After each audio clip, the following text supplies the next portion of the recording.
Gorubathan tourist স্পটে ঢুকছি।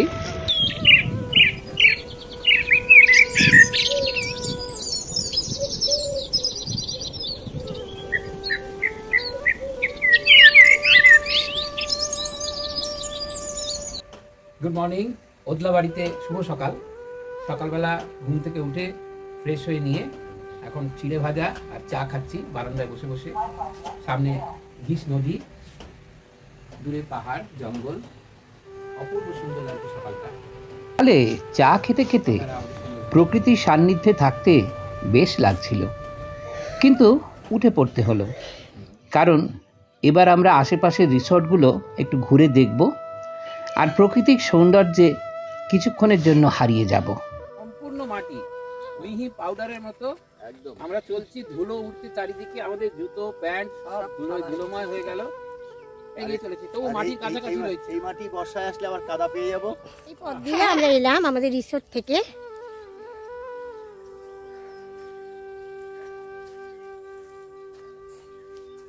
সরু গ্রাম্য পথ মাটির ভেতর দিয়ে। এবারে নদীর কাছে এলাম।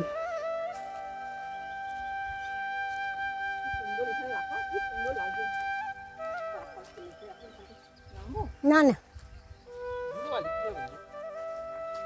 এখানে নদীটাকে সুন্দর লাগছে, তাই জল এই এত অব্দি বর্ষাকালে চলে আসে, তাই আটকাবার জন্য পাথর দেওয়া হয়েছে।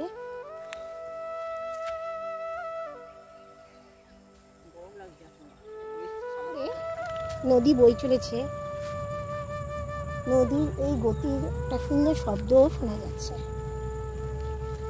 আর সবচেয়ে বড় কথা, প্রকৃতির একটা আলাদা বিশেষ গন্ধও আমরা পাচ্ছি, যেটা তো আপনাদের দিতে পারছি না, কিন্তু নদীর এই শব্দ শোনা যাচ্ছে।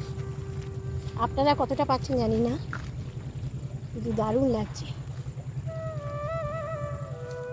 আমরা এখন ওদলাবাড়িতে এসেছি। জায়গাটার নাম মানাবাড়ি টি এস্টেট। চারিদিকে দেখুন চায়ের বাগান। আমরা চায়ের বাগানের মধ্যে ঘুরে বেড়াচ্ছি।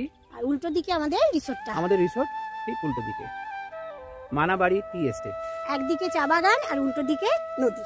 সব ফটো সেশন হচ্ছে, দাদা বৌদি পোজ দিয়েছে। এত সুন্দর জায়গা, ফটো না তুললে হয়? ওই তো মানাবাড়ি টি এস্টেট, ওদলাবাড়ি। হ্যাঁ, আরেকটি রিসোর্টে এসেছি, আমাদের রিসোর্টের ঠিক গায়ে, আরব রিসোর্ট। এখানে ওদলাবাড়ি। হ্যাঁ, ওদলাবাড়িতে এখানে ড্রাগন ফলের গাছ লাগানো হয়েছে। এটার জন্য এদের স্পেশালিটি, ছোট ছোট ছোট ছোট প্রচুর ড্রাগন ফলের গাছ রয়েছে, এবং ভবিষ্যতে এখান থেকে ফল হলে ওরা হয়তো এটা বাণিজ্যিকভাবে বিক্রিরও ব্যবস্থা করবেন। খুব সুন্দর রিসোর্টটা, ছোট ছোট ঘর রয়েছে, কটেজ টাইপের। হ্যাঁ, দুটো দুটো করে ঘর রয়েছে, কাপল থাকতে পারবে, দুজন কাপল থাকতে পারবে। রিভার ভিউ পাওয়া যাচ্ছে প্রত্যেকটা। একদম সামনে নদী, রিভার ভিউটা খুব সুন্দর। মাঝে গজরাজের দেখা মেলে, তাই জাল দিয়ে এসব আটকানো আছে। সরাসরি নদীতে যাওয়ার দরজা। এখানে বসার জায়গাও আছে নদীর ভিউ দেখার জন্য।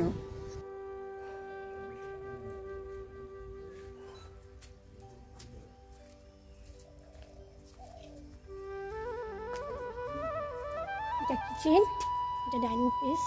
প্রায় 14 একর জমি নিয়ে এটি তৈরি। এখানে থাকলেও খুব সুন্দর রিভার ভিউ আপনারা পাবেন।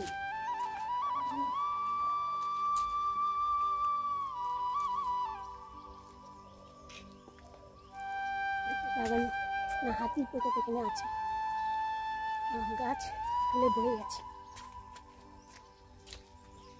ছোট্ট বজরঙ্গী মন্দির।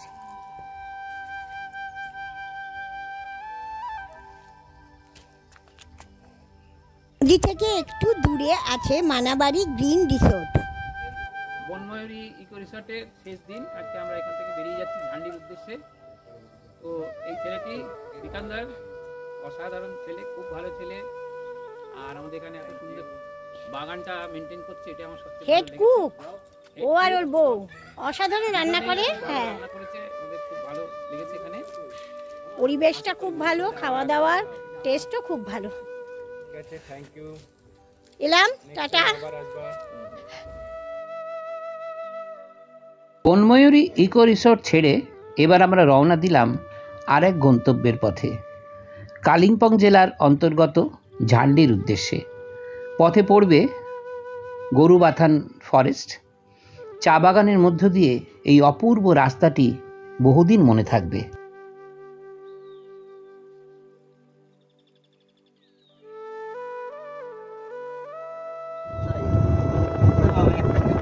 এক্ষুনি আমরা দেখলাম মানাবাড়ি টি রিসোর্টের যে সমস্ত ওয়ার্কার রয়েছে তাদের জন্য পশ্চিমবঙ্গ সরকার চা সুন্দরী প্রকল্প বলে একটি প্রকল্প নিয়েছেন।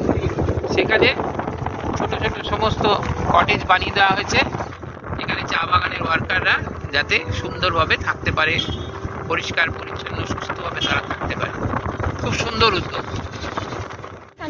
আমরা এখন গরুবাথান টুরিস্ট স্পটে ঢুকছি। এখান থেকে গরুবাথানের জঙ্গল শুরু হচ্ছে।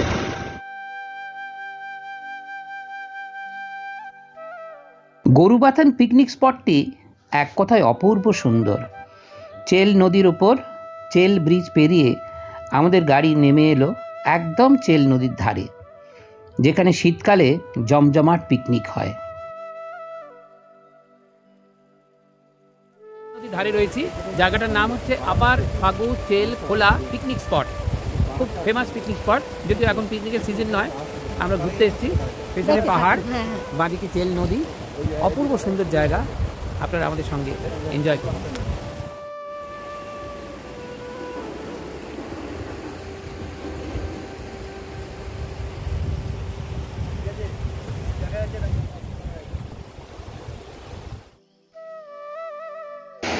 আমরা এই চেল নদীর উপরে দাঁড়িয়ে আছি, চেল ব্রিজ রয়েছে, ওখান দিয়ে আমরা গাড়ি করে আসলাম। এটা একটা খুব ফেমাস পিকনিক স্পট গরুবাথানের। চেল নদীর জল, স্বচ্ছ জল বয়ে চলেছে, অপূর্ব সুন্দর লাগছে পরিবেশটা। এই আমাদের গাড়ি, বনময়ূরী ইকো রিসর্টের গাড়ি। এই গাড়ি করে আমাদের ঝান্ডি পৌঁছে দেবে। দূরে পাহাড়, অসাধারণ লাগছে ভিউটা। এই পাহাড়, এই চেল নদী। নদীতে এখন বেশি জল নেই, নদীর ধারে সবাই পিকনিক করতে আসে, কিন্তু দেখুন পরিবেশ কিভাবে আমরা দূষিত করি। এত সুন্দর পিকনিক স্পটটাকে এইভাবে প্লাস্টিক ফেলে, আবর্জনা ফেলে আমরা দূষিত করি। এটা আপনাদের সবার প্রতি আমার বিনীত অনুরোধ, দয়া করে এইভাবে প্রকৃতিকে বিনষ্ট করবেন না। প্লাস্টিক রাখার জন্য, বোতল ফেলার জন্য একটা জায়গা তৈরি করা হয়েছে, অথচ দেখুন সেখানে কিছুই নেই, জায়গাটা ফাঁকা পড়ে রয়েছে। তার আশেপাশেই সমস্ত ময়লা ফেলে দিয়ে মানুষ চলে গেছে।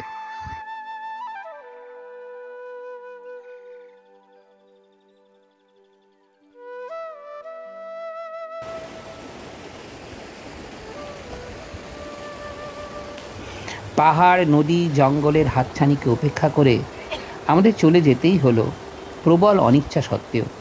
কারণ সময় বলছে আর থাকা যাবে না। চললাম আমরা, আপনারাও থাকুন আমাদের সাথে পরের পর্ব দেখার অপেক্ষায়। ধন্যবাদ।